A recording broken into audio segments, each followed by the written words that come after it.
Assalamualaikum warahmatullahi wabarakatuh, Mbak Farah. Waalaikumsalam warahmatullahi wabarakatuh. Di sini kita akan membahas tentang implementasi kebijakan di Badan Kepegawaian dan Pengembangan Sumber Daya Manusia atau BKPSDM Kabupaten Nganjuk, yaitu didukung dengan 4 aspek yang dikatakan Edward, yaitu satu komunikasi, dua sumber daya, tiga sikap pelaksana atau disposisi, empat struktur birokrasi.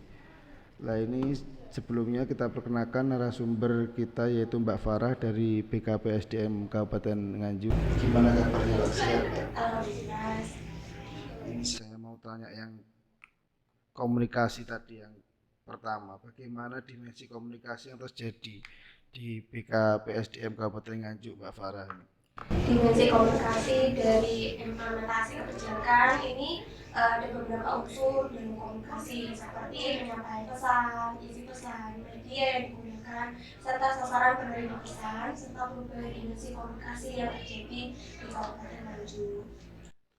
Terus untuk menyalurkan komunikasi di BKPSDM itu melalui apa ya Mbak, kira-kira saluran komunikasinya ini? Untuk saluran komunikasi di BKPSDM ini alurnya itu sudah jelas. Jadi secara umum transmisi atau saluran komunikasi itu tidak ada masalah, dalam artian sudah berjalan dengan baik. Karena memang sudah jelas alurnya secara birokrasi. Saluran komunikasi ini bisa berupa perintah langsung, melalui surat tertulis, dan sarana komunikasi yang ada, serta diadakannya rapat.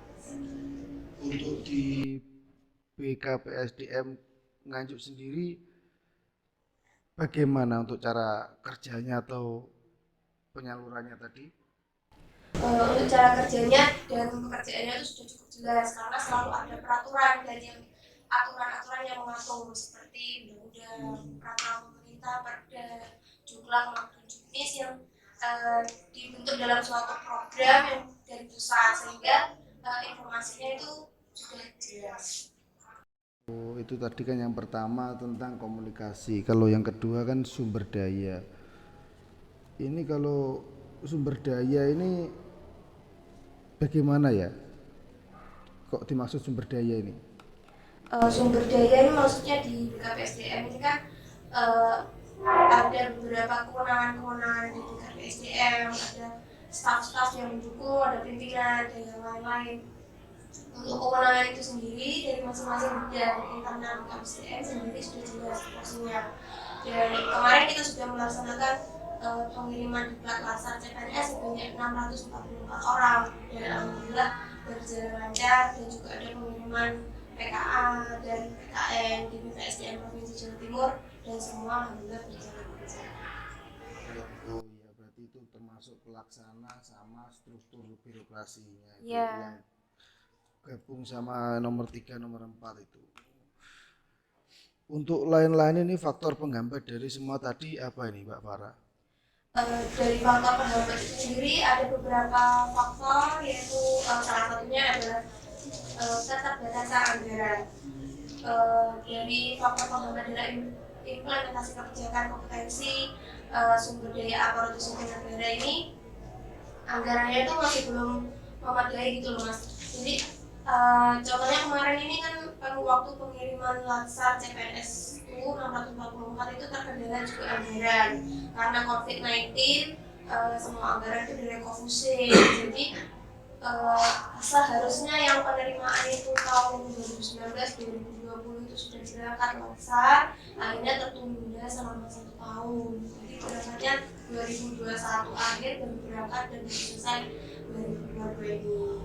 Nah, itu karena tim anggaran pemerintah daerah atau TAPD-nya itu belum mencukupi dengan alasan keterbatasan dana. Itu lobby dari pihak-pihak pimpinan juga kurang, jadi anggaran yang tersedia di DPA itu tidak bisa berjalan.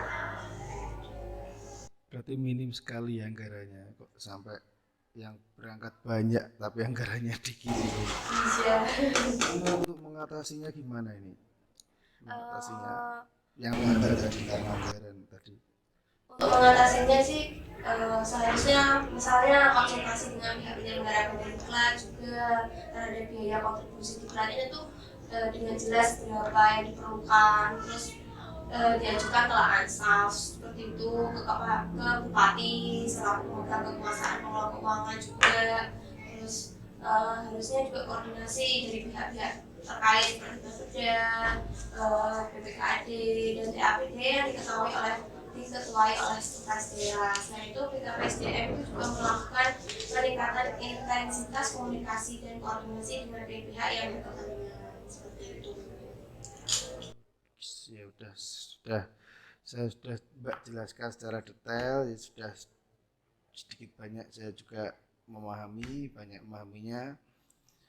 Ya udah sekian podcast kita tentang implementasi kebijakan di BKPSDM Kabupaten Nganjuk. Semoga informasi dari Mbak Farah ini bisa bermanfaat bagi kita dan semua. Ya. Wassalamualaikum warahmatullahi wabarakatuh. Sampai jumpa kembali. Waalaikumsalam warahmatullahi wabarakatuh.